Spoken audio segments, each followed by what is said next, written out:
Fala galera, ligado aqui no canal Expresso, terminou agora em São Januário, Vasco busca o empate contra o Botafogo, perdia por 1 a 0 até os 40 minutos do segundo tempo e empatou o jogo e o empate acaba sendo aí um resultado mais justo pelo que as duas equipes produziram, né? Primeiro tempo praticamente inexistiu, mas eu vou falar aqui dessa partida. Antes de mais nada, peço para vocês deixarem um like aí, compartilharem, irem lá no Instagram, no TikTok, compartilhar no grupo de vocês. Estamos lá também no TikTok e no Instagram, videozinhos mais curtos aí, para vocês não deixarem de acompanhar a gente. Então, o Vasco empata um jogo que mostra muito o que é o Vasco nesse momento do campeonato, um time em plena recuperação.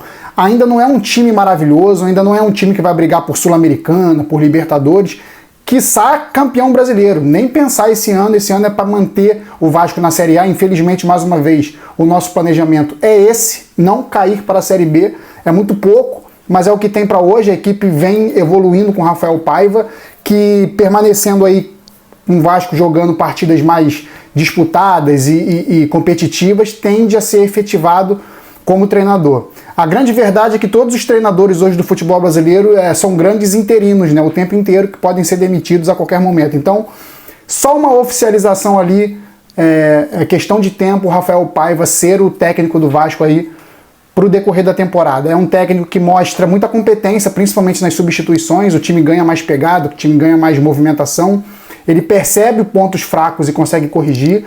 E isso é um dos pontos principais aí do Rafael Paiva que eu tenho percebido. Ele conhece muito o elenco, principalmente o elenco de base do Vasco, a base do Vasco, JP, Estrela, o Eric Marcos, o Ryan que entrou hoje também.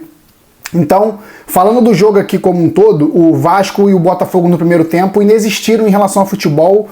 Foi um jogo morno, um jogo bem ruim de se assistir, não acontecia nada, as duas equipes trabalhavam apenas nas suas intermediárias e não conseguiam infiltrar. O Botafogo com um pouco mais de qualidade para tentar tabelar, infiltrar, trocar passes, o Vasco tendo um pouco mais de dificuldade, queimando mais a jogada antes de chegar mais próximo do gol, e isso refletiu no número de finalizações. O Botafogo teve bem mais finalizações que o Vasco na partida. É totalmente compreensível, porque o Botafogo é uma equipe mais preparada, uma equipe que joga há mais tempo, uma equipe tecnicamente melhor que a do Vasco. O Vasco, infelizmente, tem enfrentado adversários aí bem melhores que ele, quase que na sua integralidade do campeonato, porque a equipe do Vasco ainda é uma equipe em formação. Então o Vasco entra em campo num esquema, eu diria que é 4-4-2, porque o Piton ele foi mais um meia esquerda, ou 4-2-3-1, ele foi mais um meia esquerda do que um atacante de fato. O Vasco acho que não entra num 4-3-3. Em alguns momentos o Piton até reveza com o Vitor Luiz, que ficou mais defensivo hoje do lado esquerdo, e o Vasco entra com dois atacantes ali, os mais agudos, que é o Adson e o Verratti, com o Estrela tentando ali municiá-los ali no ataque. Então o Vasco entra num esquema com o Léo Jardim, Paulo Henrique, João Vitor e Michael, e o Vitor Luiz fechando a linha de defesa. No meio campo o Vasco pega o Hugo Moura, o JP, o Hugo Moura é o JP substituindo o Matheus Carvalho, que foi suspenso, ficou suspenso na última partida, e o Estrela tendo a liberdade de ser o cara da criação. O Piton não foi um terceiro atacante, esquece isso. O Piton chegou para recompor o meio campo na ala esquerda e que sai em alguns momentos vindo buscar o jogo por dentro, ele que tem qualidade técnica para isso. Então eu diria que o Piton hoje foi um meia esquerda, e no ataque o Adson e o Verratti. Alguns destaques individuais do Vasco hoje, o menino JP é fenomenal, cara. Um moleque com 19 anos ali, 18 anos, se eu não me engano, 18 ou 19, não sei ao certo.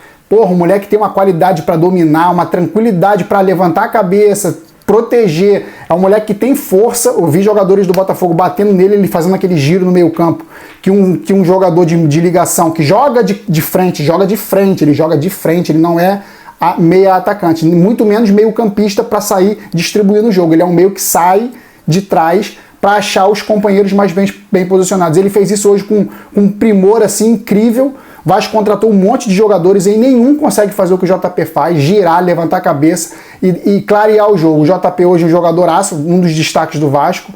O Adson foi outro destaque. O Adson já é o formiguinha, né, que ele vai e volta, abre espaço, corta para dentro. É imprevisível o que ele vai fazer. Ele pode ir ao fundo, ele não vai tanto, mas ele pode vir por dentro, ele pode abrir, pode tabelar. Como quase saiu o gol do Vasco ali numa tabelinha dele, o Lucas Piton enfiou por cima no segundo tempo e ninguém completou ali no cruzamento. Então o Vasco com algumas coisas interessantes, mas no geral, cara, o jogo foi bem amarrado e o Botafogo tendo mais chances. O Cuiabano perdeu um gol não, né? O Léo Jardim fez uma defesa incrível numa tabela do Júnior Santos com o Cuiabano, mas que pena, né, que logo depois o próprio Léo Jardim acabou falhando no gol do Bastos, né? A verdade é que todo o sistema defensivo falhou, o Bastos cabeceia sozinho para baixo e o Léo Jardim não consegue encaixar, acho que ele tentou encaixar ali, era para dar um soco na bola e tirar dali, mas a bola veio muito baixa e ele tentou meio que encaixar a bola ali, pegar a bola passa por baixo dele, uma falha, mas não é um frango absurdo, mas o Léo Jardim tem muito crédito, se não fosse por ele o Vasco já estaria perdendo esse jogo. E o Vasco, quando sai perdendo, vai pra cima com tudo, cara. O Vasco tenta empatar. No segundo tempo, as alterações, como eu falei, o Ryan no lugar do JP. No primeiro tempo ainda, o Guilherme Estrela sentiu, se é bom ressaltar, o Guilherme Estrela não deu nem pra ver o que o moleque fez no jogo. Aí entra o Payet, depois de 5 jogos sem aparecer, depois de quase um mês parado. Ia fazer agora, dia 2 de julho, um mês depois da partida trágica contra o Flamengo. Aí volta o Payet, entrando aos 12 minutos do primeiro tempo. E consegue até, em toque de qualidade, achar companheiros bem posicionados. Mas eu achei o Payet meio fora do ritmo do Vasco atual, sabe? Meio fora. Vasco, ele saiu do Vasco, o Vasco jogando a 30 por hora. Ele entrou no Vasco hoje com uma rotação de 80 km por hora. Então ele ficou meio perdidão ali. Mas ainda assim, a bola no pé dele, ele consegue fazer o jogo rodar, o jogo girar. Mas talvez na cabeça do Rafael Paiva, ele para o segundo tempo, mais cansado, mais pesado, com a perna mais pesada por ter vindo de uma contusão, de recuperação de contusão, ele preferiu tirar o Payet e deixá-lo no banco de reserva, o que irritou muito o Payet, é natural, é compreensível.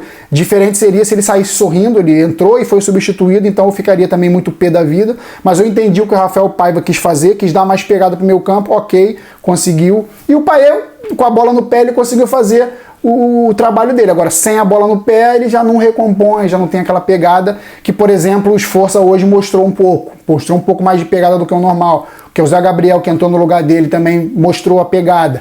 O Zé Gabriel ainda continua me irritando em algumas coisas, alguns passes, alguns domínios de bola que ele é meio lento, mas hoje ele conseguiu cumprir bem ali a função dele, de certa forma. Então eu entendi o que o Rafael Paiva quis fazer tirando o Ryan. Outras substituições aqui interessantes, deixa eu ver. Como eu falei, o Sforza entrou no lugar do Vitor Luiz, aí o Piton passou a ser o lateral e o Sforza passou a compor o meio-campo ficou com o Sforza, com o Ryan, não, na verdade o meio-campo ficou com o Sforza, o Zé Gabriel na marcação e na armação ali ficou o Ryan junto com o Adson e o Verratti sendo um cara mais centralizado, e as laterais com o Paulo Henrique com o Piton, principalmente depois que o Vasco perdeu, o Vasco dobrou as laterais ali, na esquerda o Piton com o Eric Marcos e na direita o Paulo Henrique com o Ryan. O Vasco conseguiu envolver o Botafogo de alguma forma, mas não foi o suficiente para o Vasco conseguiu empatar com o Verratti. Jogo 1-1, acho que é um resultado justo, cara. O Vasco, se for pegar aqui pelas estatísticas, principalmente, que não dizem o que foi o jogo de fato, o Botafogo finalizou 13 vezes, o Vasco finalizou 8, o Botafogo finaliza mais que o Vasco. No gol, o Vasco finalizou um pouco mais, 4-3, mas as chances mais claras, assim, as chances mais reais de gols, na verdade, no gol, o Botafogo vence por 5-2 as finalizações no gol, mas as chances mais claras foram do Botafogo, né, aquele chute do Cuiabano. Cara, acabou que o Vasco competiu, acabou com o empate, acabou sendo justo, o Vasco precisava vencer, era necessário que o Vasco vencesse, mas não venceu, mas pelo menos não perdeu. É isso que eu tô falando aqui, tem que competir, se um pontinho pode fazer a diferença lá na frente, pode ajudar. Vou falar aqui das notas agora rapidinho. O Léo Jardim, eu vou dar uma nota... o Léo Jardim falhou. Eu falei que não ia dar 10 só quando ele falhasse. Léo Jardim, nota 7. Ele salvou, cara, o gol que o Cuiabano ia fazendo ali, ele salvou numa espalmada sensacional, queima-roupa. 7 pro Léo Jardim, Paulo Henrique, nota 6,5. Ele é muito bom apoiando, mas ele defensivamente deixa muito a desejar. O João Vitor hoje, acho que ele erra no posicionamento ali do gol do Botafogo, ele tinha que pegar ele como jogador mais alto ali, junto com o Michael, eles tinham que posicionar melhor para pegar o Bastos mais saindo da área, eles não tiveram essa sacada, então vai cair a nota dele 6,5 também. O Michael hoje também 6,5. O Vitor Luiz hoje, o lateral esquerdo, na marcação bem, enquanto teve em campo também anulou muito o Botafogo ali pelo lado dele, nota 7 pro Vitor Luiz. O Hugo Moura um pouco afobado, né? Errando algumas jogadas bobas e chegando muito afobado. Chegou numa solada ali no jogador Tietê do Botafogo, que poderia ter surtido num cartão vermelho. Não pode dar bobeira, jogador do Vasco em entradas mais violentas, assim, mais ríspidas, que os árbitros adoram expulsar jogador do Vasco, então ele foi um pouco imprudente ali, vai ganhar uma nota 5,5. O JP, para mim, hoje, o melhor meio-campista do Vasco, de todos. Todos que jogaram no meio campo de ataque, de defesa, foi o melhor. Nota 8,5 pro JP.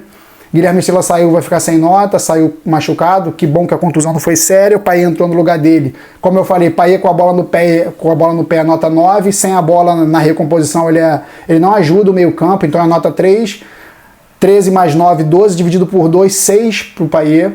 O Zé Gabriel, que entrou no lugar dele, eu vou falar daqui a pouco. O Adson hoje era a principal válvula de escape do Vasco em velocidade no ataque, gostei da movimentação dele, nota 7,5.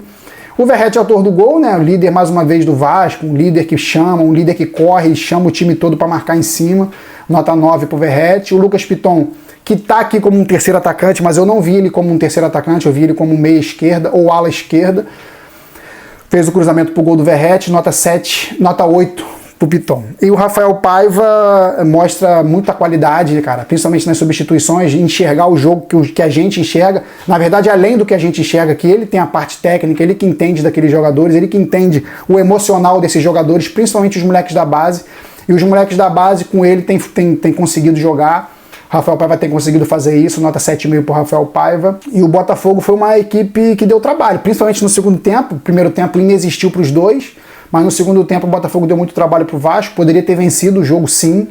Eu acho que se tivesse que ter um vencedor, não vou dizer que seria o Botafogo, mas quem teve as principais chances ali e quem tentou mais o ataque, mesmo depois de sofrer o empate, o Vasco com ímpeto ir para cima, foi o Botafogo. Então o Botafogo valorizou esse ponto do Vasco, mas no geral, pensando no campeonato, o resultado é ruim, o Vasco só soma um ponto, fica à beira da zona de rebaixamento e pode entrar nessa rodada sim, já que ficou com 11 pontos, o Atlético Goianiense com 10 vem logo abaixo, joga na rodada, Corinthians com 9 joga na rodada, Grêmio joga na rodada, mas o Grêmio não chega no Vasco. Então só pode ser ultrapassado por Atlético Goianiense e Corinthians. Então o resultado pela tabela foi ruim, mas pelo que o Vasco demonstrou em campo, a disposição para correr atrás, acabou sendo justo, de bom tamanho. É isso, galera. O Vasco volta a campo agora. O Vasco pegando o Fortaleza também em São Januário, quarta-feira, 8 horas. Aí 2 jogos em casa, o Vasco tem que agora somar os 3 pontos, não pode negociar empate com o Fortaleza, apesar do Fortaleza ser uma equipe muito mais entrosada do que a do Vasco, cara. É só pedreira no Brasileirão, é foda. Então é isso, galera. São Januário, quarta-feira, Vasco e Fortaleza. Equipe do Fortaleza aí retomando o bom momento, né? Vem de uma vitória contra o Palmeiras. Não sei como é que vai ser o resultado do Fortaleza nesse final de semana, mas é uma equipe muito difícil de se jogar. Machuca, Lucheiro, enfim, é uma equipe muito boa. Pikachu também fazendo um bom campeonato. Só paulada, só pedreira. O Vasco tem que buscar os 3 pontos o quanto antes. É isso, galera. Obrigado pela audiência mais uma vez. Saudações vascaínas sempre. Fui.